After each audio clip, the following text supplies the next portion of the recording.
Welcome to the College Investor Audio Show, where we talk about the biggest issues impacting millennial money, from student loan debt to side hustles to building wealth. We will show you how to get out of debt so that you can build real wealth for the future.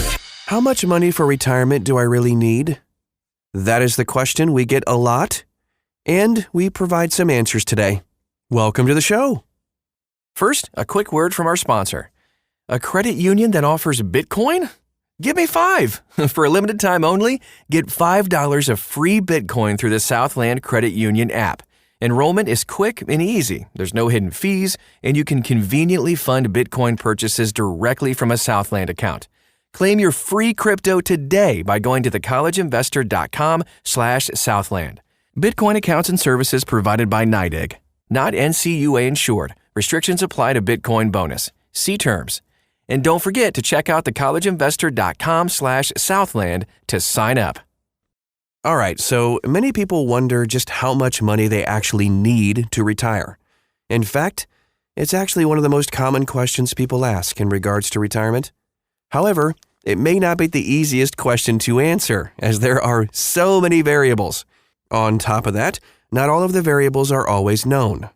You can get an idea of how much money you need to retire, though, by considering the following questions. What do financial experts recommend? Because the exact amount of retirement money that you will need varies according to your unique financial situation, there isn't one answer that will work for everyone.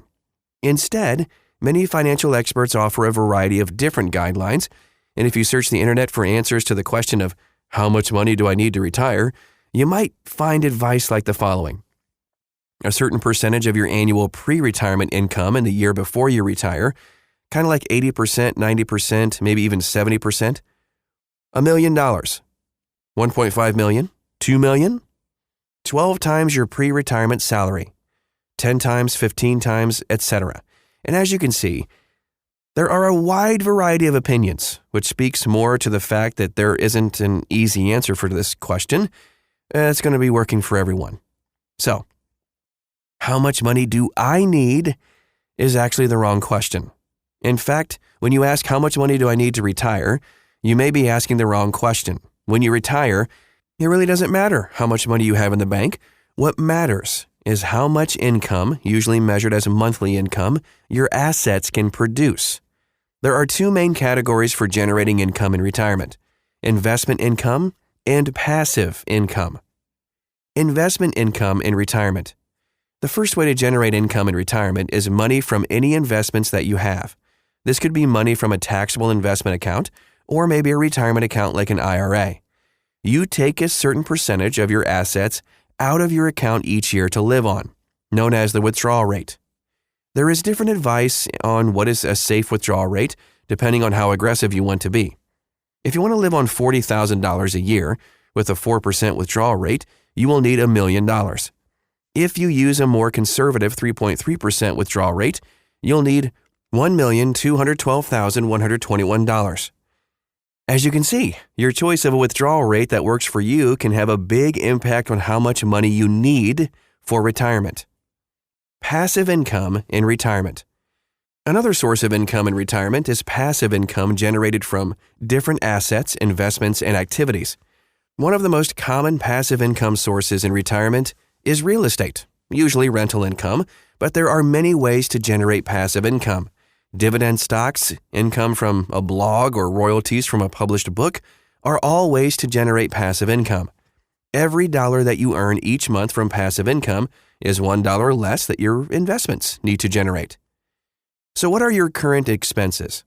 In figuring out what amount of money you need for retirement, you certainly want to consider how much your current expenses are. Once you have an idea of your current expenses, you can use that to get a ballpark idea for what your expenses might be in retirement. To start, look at your bank, credit card statements, and cash outlays over the past 3 months or so to figure out how much you spend each month. But keep in mind that your expenses in retirement will be different from your current pre-retirement expenses. So here are a few areas where you might need to adjust your forecast. Which of your debts will be paid off? So it is ideal to retire without any debt. But a lot of times people still have some once they retire. Keep in mind which of your debts will be paid off before your retirement, like credit cards, mortgage, consumer loans, and student loans. Car loans might be a bit trickier, though, as you might decide to take out new car loans during retirement, or you'll just need one, whether you want one or not. What will your housing expenses be? Your housing expenses may change greatly by the time you are ready for retirement. For example, you may have your mortgage paid off before you retire, or you might decide to downsize to a smaller home for retirement. You might also consider a reverse mortgage for your home or moving to a place with a lower cost of living. Some people in retirement even look to rent out a spare bedroom in their home for some extra income. What insurance policies can actually be dropped? Well, oftentimes you will be able to drop insurance policies once you've retired, including disability insurance, as they won't be necessary anymore. You may also want to consider if you want to keep or drop your life insurance plan, or if you want to revise your life insurance policy. Remember, for most people, life insurance was needed while raising a family. Now that you're retired, your children are most likely self-sufficient adults, which can reduce or eliminate your need for life insurance. What will you do for healthcare? As you get older, most people's healthcare expenses go way up. Even if you qualify for Medicare, you might need additional money for copays, prescription coverage, or additional insurance. If you've invested in your HSA, you may already have money set aside specifically for healthcare expenses. If not, you might need to make sure that you have additional money for healthcare, prescription, or long-term care insurance. Will you spend more or less money traveling? Consider how much you plan on traveling during your retirement, as many people spend a great amount of their retirement leisurely traveling or even enjoying a semi-permanent vacation overseas by staying in a favorite spot for some time. It's also important to keep in mind gas and other expenses associated with car travel. For example, you won't need to drive to or from work anymore, so your gas expenses might be a little bit lower. Here's the bottom line. It's not the total amount of money that you need to have in order to retire, but instead the amount of monthly income that your assets and investments generate. The two main sources of retirement income are investment income and passive income. Once your projected monthly retirement income exceeds your projected monthly expenses, you have enough money to retire. You'll also want to keep in mind that your finances and expenses may change in retirement.